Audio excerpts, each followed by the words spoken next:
নারীদের আঁচলের নিচে কিন্তু আমাদের ভাইরা লুকিয়েছিল। একজন ঢাকা বিশ্ববিদ্যালয়ের শিক্ষার্থী আরেকজন ঢাকা বিশ্ববিদ্যালয়ের শিক্ষার্থীকে ধারালো অস্ত্র দিয়ে কোপাতে পারে। কোনো আহত দেখলেই যে ওকে আগে মেরেছি, এখন ডিএমসি থেকে চিকিৎসা নিয়েছে, তাকে এখন আবার মারতে হবে। 28 তারিখ থেকে 14 তারিখ পর্যন্ত একটা ফেজ, যে ফেজে শুধুই কোটা আন্দোলন, কোনো ধরনের সরকার বিরোধী কিছু না। আমি একবার দেখলাম ফেসবুকের মধ্যে লেখা যে শিক্ষার্থীদেরকে সরাসরি রাজাকার বললেন প্রধানমন্ত্রী। যে আজকের বাংলাদেশে এই যে জুলাইয়ের গণঅভ্যুত্থানে আপনাদের যে সংগ্রামী ভূমিকা, সেটিকে কেমনভাবে দেখেন এক বছর পরে এসে?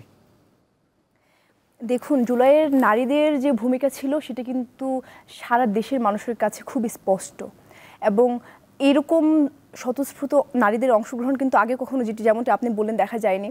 তো নারীরা সেই সময় কিন্তু তাদের নিজেদের যে একটা যৌক্তিক দাবি নিয়ে মাঠে নেমেছিল, এবং সেখানে এসে তারা কিন্তু কি করেছে, তাদের যে একদম মিছিলের সামনের সারিতে থেকে কিন্তু তারা ভাইদেরকে শিল্ড দিয়েছে।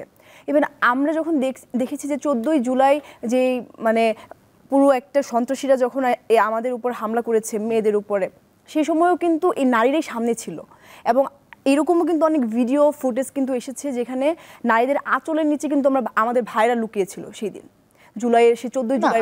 আমার খুব অবাক লেগেছিল যে 14 জুলাইয়ের যে ঘটনা, সেটি আমি কাভার করেছি, আমি ঢাকা বিশ্ববিদ্যালয়ে পড়েছি। ঢাকা বিশ্ববিদ্যালয়ের আপনারই সহপাঠীরা বা আপনারই শিক্ষার্থীরা, হয়তো মতের মিল নাই, আপনি এখন তাদেরকে সন্ত্রাসী সংগঠনে আখ্যা দেওয়া হয়েছে, তারা কিভাবে এই ধরনের বর্বর হামলা চালাতে পারে? আপনাদের এটি আন্দোলনের করবার সময় ধারণাই ছিল কিনা যে এরকমও হতে পারে একজন ঢাকা বিশ্ববিদ্যালয়ের শিক্ষার্থী আরেকজন ঢাকা বিশ্ববিদ্যালয়ের শিক্ষার্থীকে ধারালো অস্ত্র দিয়ে কোপাতে পারে?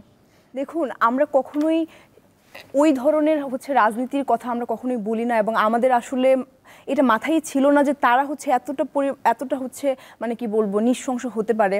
কিন্তু যেদিন রাজাকার তুমি কে আমি কে রাজাকার বলে যেদিন 14ই জুলাই মেয়েরা হলের তালা ভেঙে যখন বের হয়ে আসলো, আপনার রাজু ভাস্কর্যের সামনে যখন একটা বড় একটা সমাগম হয়ে গেল, সেটা কিন্তু সেই ফ্যাসিস্টের ভিতকে নাড়িয়ে দিয়েছিল। ফ্যাসিস্ট যে রাজাকার যে একটা ট্যাগ দিয়েছিল, রাজাকার তকমা যে দিয়েছিল, সেটা কিন্তু সেই সময় একদম ভেঙে গুড়ে তছনছ হয়ে গিয়েছিল, এবং সেটা ছিল তাদের জন্য একটা থ্রেট। এবং সেটার পরেই কিন্তু তারা বিভিন্ন ধরনের উস্কানিমূলক কথাবার্তা বলে, বিভিন্ন ধরনের বলে টোলে তারা কিন্তু বলেছে যে এটা শক্ত হাতে দমন করা হবে। তারপর কি হলো, সেই 15ই জুলাই যখন আবার রাজু ভাস্কর্যে সেই সকাল থেকে যেই 11টা থেকে যেই আপনার বিক্ষোভ হওয়ার কথা ছিল, সেখানে কিন্তু সবাই যখন অংশগ্রহণ করলো, তারপরে কিন্তু তারা খুবই পরিকল্পিতভাবে, মানে সেই যে রাজাকার বলে মেয়ের তুমি কি আমি কে রাজাকার বলে বের হলো, সেটা দেখে যখন তাদের একদম ভিত নড়ে গেছে, তারপর কিন্তু তারা চেয়েছে যে একে যদি না থামানো যায় আজকে, তাহলে কিন্তু আর থামানো যাবে না। এর জন্যই কিন্তু তখন কি হলো, যত ধরনের গুন্ডা পান্ডা সব এনে ক্যাম্পাসের মাঠগুলো একদম লোকাল বাসে ভরে গিয়েছিল। আমরা তখন আস্তে আস্তে কিছুটা আঁচ করতে পেরেছি যে এরকমটা হবে, কিন্তু আমরা আসলেই এরকম চিন্তা করিনি যে হুট করে তারা এরকম এসে ওই মিছিলে এসে তারা হামলা করবে, এবং তাদের হাতে কিছুই ছিল না, এবং তারা এসেছে হেলমেট পরে, হাতে লাঠি, এবং ঢাকা বিশ্ববিদ্যালয়ের মতো একটা জায়গায় পড়ে তারা এভাবে মানে লাঠিয়াল বাহিনী হয়ে যাবে, এটা তো চিন্তা করার মতো না। তাদের মনুষ্যত্ব সেদিন কোথায় ছিল? মানে তারই সহপাঠী, তারই বন্ধু, তারই জুনিয়র, তারই সিনিয়র, অন্য বিশ্ববিদ্যালয় থেকে এসে আন্দোলন করা শিক্ষার্থী, হয়তো তারই ব্যাচমেট হবে, তাদেরকে যেভাবে তারা সেদিন রক্তাক্ত করেছে, ভাইদেরকে যেভাবে পিটিয়েছে। তারপর কি হলো, সব থেকে বেশি অবাক করার কাহিনী সেটা হলো যে সেদিন 15ই জুলাই আপনার আহত হওয়ার পরে যে মেয়েগুলো, যে ছেলেগুলো ঢাকা মেডিকেলে আপনার চিকিৎসা নিতে গিয়েছে, সেখানেও গিয়ে তারা একাধিকবার তারা সেখানে হামলা করেছে। এবং আমার হলেরই বাংলাদেশ কুয়েত মৈত্রী হলের শিক্ষার্থী ইমু আপু, উনি জুলাই আহত, ওনার হাত ভেঙে গিয়েছিল সেদিন যখন বারবার ছাত্রলীগ হামলা করছিল, সে প্যানিক অ্যাটাক করেছে, তার জ্ঞান ফেরাতে পারছিলাম না। তারপর সেখান থেকে তাকে বের করে আনতো আমাদের পেছনের দরজাতে তাকে, কারণ কোনো আহত দেখলেই যে ওকে আগে মেরেছি, এখন ডিএমসি থেকে চিকিৎসা নিয়েছে, তাকে এখন আবার মারতে হবে। একদম ডিএমসির আশেপাশে পুরো জায়গাটা তারা ঘিরে রেখেছিল। এই যে একটা আতঙ্ক মেয়েদের মধ্যে ছড়িয়ে দেওয়া। তারপর কি দেখলাম আমরা, যে 15ই জুলাইয়ের পরে যখন এরকম একটা আতঙ্কগ্রস্ত হয়ে গেছে সব মেয়েরা, তারা কিন্তু 16ই জুলাই আর কিন্তু মাঠের কোনো ধরনের কর্মসূচিতে যোগদান করে নাই। বাংলাদেশ কুয়েত মৈত্রী হল, বঙ্গমাতা হল একদম ক্যাম্পাসের বাইরে হয়, সেখানে আপনি দেখবেন যে পাশেই বিডিআর, বিজিবি, তারপরে ওই দিন থেকে কিন্তু বিভিন্ন মোড়ে নীলক্ষেত মোড়ে বিভিন্ন জায়গায় কিন্তু পুলিশ মোতায়েন করেছে। তারা আতঙ্কগ্রস্ত হয়ে গিয়েছে, তারা কিন্তু সেখান থেকে বের হতে পারেনি। তারপর কি হলো, 16ই জুলাই যেদিন আবু সাইদ ভাই শহীদ হলেন, সেদিন কিন্তু মানে আমাদের ভেতরটা কিন্তু ভেঙে চুরে তছনছ হয়ে গিয়েছে এবং আমরা কিন্তু সেদিন আমাদের জায়গা থেকে একদম বাংলাদেশ ঢাকা ইউনিভার্সিটি 5টা হল থেকে কিন্তু সেদিন আমরা পরিকল্পনা করেছিলাম যে আমরা এখন নিজেদের জায়গা থেকে কী করতে পারি। তখন আমরা মোমবাতি প্রজ্বলন আমাদের হলের এক গণ্ডির ভেতরে কিন্তু আমরা সেখানে স্লোগান উচ্চারিত করেছি, আমরা আমাদের জায়গা থেকে প্রতিবাদ করেছি। আমি একটু আসতে চাই ফারহানা বিনতে জিগার ফারিনা, আপনার কাছে। জাহাঙ্গীরনগর বিশ্ববিদ্যালয়ের শিক্ষার্থী, ঢাকার একদম প্রবেশদ্বারে আপনার বিশ্ববিদ্যালয়টি অবস্থিত এবং দেশের প্রত্যন্ত এলাকার শিক্ষার্থীরা আপনার বিশ্ববিদ্যালয়ে পড়েন এবং এই ধরনের একটা আন্দোলনে কতটা চ্যালেঞ্জ আসলে এই ধরনের একটি জাহাঙ্গীরনগর বিশ্ববিদ্যালয় তো মুক্ত মনা একটা বিশ্ববিদ্যালয়, সেখানে সব মতের শিক্ষার্থীরা সহাবস্থান করেন। এই আন্দোলনে আসলে আপনাদের একটু গল্পগুলো শুনতে চাই সেই দিন। গল্পগুলো বলতে কি, আমাদের হচ্ছে যেমনটা আপনি বললেন যে আমাদের বিশ্ববিদ্যালয়কে বলা হয় সংস্কৃতির রাজধানী, তো যেটা দেখা যায় যে ঢাকা ভার্সিটিতে যেরকম একটা হলের আবাসিক সিটের একটা সংকট থাকে, আমাদের যেহেতু বিশ্ববিদ্যালয়টা অনেক সুন্দর এবং বেশ চতুর্দিক থেকে বেষ্টিত বলা যায়, ওইখানে কিন্তু সবাই অনেক রিল্যাক্সে থাকে। তো তাদের হচ্ছে যে তাড়না, যে আন্দোলনে যেতে হবে, কর্মসূচি দিতে হবে, এই তাড়নাটা শুরু থেকে একটু কম ছিল। 28শে জুনের দিকে এসে তাড়না কম থাকলেও আমাদের যেটা হচ্ছে লাইব্রেরি, সেটাকে আমরা বলি বিসিএসের কারখানা, সেই জায়গা থেকে মূলত সূত্রপাতটা ঘটে।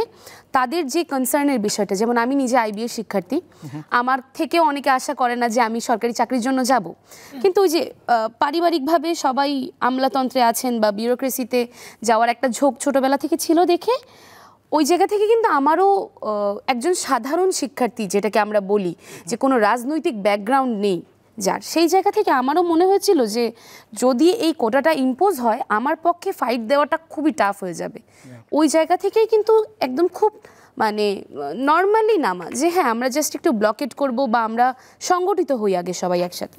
তো লাইব্রেরির সামনে সংগঠিত হওয়া শুরু হয় এবং সেখান থেকে দেখা যায় যে মূলত আমাদের কিছু সিনিয়ররা কিছু জুনিয়ররা মিলে আমরা মনে করি যে আরিচা মহাসড়ক, যেমন ঢাকা ভার্সিটি জিওগ্রাফিক্যালি সবাই বলে যে ঢাকা ভার্সিটি ঐতিহাসিকভাবে খুব গুরুত্ব রাখে, আমরা মনে করি জিওগ্রাফিক্যালি তারা গুরুত্ব রাখে। কেন? তারা যদি চারদিক থেকে আটকে দেয়, সচিবালয়ে যাওয়ার রাস্তা আটকে যাবে, গণভবনে যাওয়ার রাস্তা আটকে যাবে, বঙ্গভবনে যাওয়ার রাস্তা আটকে যাবে, কিন্তু আমাদের কাছে কি আছে? শুধু আরিচা মহাসড়ক। তো আমরা মনে করলাম যে ওটাই দিয়েই হোক, তাহলে ওখানে আমরা ব্লকেট শুরু করি। এবং শুরুতে যেটা আপনি বললেন যে একদম মেয়েদের উপস্থিতি এবার একেবারে কি বলে মানে দেখার মতো ছিল, কিন্তু একদম 28শে জুনের কথা যদি আমরা বলি বা 1 জুলাইয়ের কথা যদি আমরা বলি, তখন কিন্তু এত মেয়ে ছিল না, তখন এত ছেলেও ছিল না, টু বি ভেরি অনেস্ট। ওই সময়টাতে সংগঠিত করতে বা তাদেরকে হলে হলে গিয়ে মাইকিং করা লাগতো যে এই আন্দোলনটায় কেন আপনাদের আসতে হবে।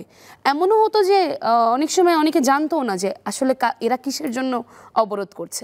কিন্তু একটা জায়গায় আমরা খুব বড় একটা অ্যাডভান্টেজ পেয়েছিলাম, পেনশন স্কিমের, প্রত্যয় স্কিমের আন্দোলন চলার কারণে। আমার ফাইনাল পরীক্ষা চলে, তখন মাকে বললাম যে ফাইনাল চলতেছে এই জন্য থাকা লাগবে, কিন্তু আসলে কিন্তু পরীক্ষা চলে না, তখন আমরা সব ওইখানে আছি শুধুমাত্র আন্দোলনের জন্য। তো ওই জায়গা থেকে মনে হয়েছিল যে জাহাঙ্গীরনগরের জায়গা থেকে সংগঠিত করার কাজটা শুরুতে খুব কঠিন হলেও, যেটাকে আমরা দেখি যে 28 তারিখ থেকে 14 তারিখ পর্যন্ত একটা ফেজ, যে ফেজে শুধুই কোটা আন্দোলন, যে ফেজে আমরা শুধু কোটার ব্যাপারে কথা বলছি, কোনো ধরনের সরকার বিরোধী কিছু না, কিন্তু যেই 14 তারিখে আমরা বঙ্গভবনে স্মারকলিপি দিয়ে আসি এবং একটা আলটিমেটাম দেওয়া হয় 48 ঘন্টার, ওই মোমেন্টে কিন্তু আমরা ভাবি মানে আমরা তো একটা ছোট কমিটি করেছিলাম, সমন্বয় কমিটির মতো বৈষম্য বিরোধী, যারা শুধু কোটার জন্য কাজ করছিল।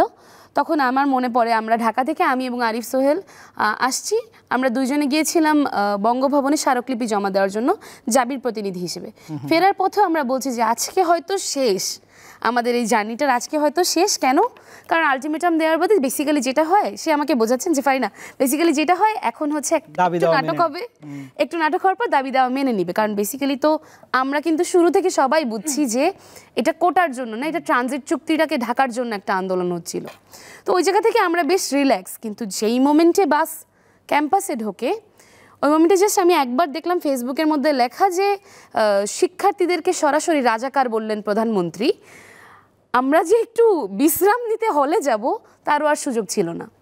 ওই মোমেন্টই ইনস্ট্যান্ট মিছিল গেল এবং সবাই জানে যে যেটা আহত হওয়া বা শিক্ষার্থীদের ওপর আক্রমণ মূলত সারা দেশে শুরু হয় 15 তারিখ থেকে, কিন্তু জাহাঙ্গীরনগরে যেটা হয়েছিল ওই যে 14 তারিখ রাতেই যখন আমরা মিছিলটা বের করি বা যখন হলে হলে মেয়েরা স্লোগান দিচ্ছে তুমি কে আমি কে রাজাকার, ওই মোমেন্টে রবীন্দ্রনাথে আমাদের কিছু শিক্ষার্থীকে ছাত্রলীগের কর্মীরা আটকে ফেলার পরবর্তীতে ওদেরকে ছাড়াতে আমরা গেলাম। যেই মোমেন্টে সবাই নিচে ছিল ওই মোমেন্টে ওদের ওপর আক্রমণ শুরু হয়, ইট মারা শুরু করে, লাঠি মারা শুরু করে। তখন থেকেই হচ্ছে ছাত্রলীগকে একটা গালি দিয়ে তারা সম্বোধন করা শুরু করে। ওর প্রেক্ষিতে যে হামলা হয় ওই প্রথম কিন্তু আহত শুরু হলো জাহাঙ্গীরনগর থেকে। তো ওই জায়গা থেকে আমাদের শুরু।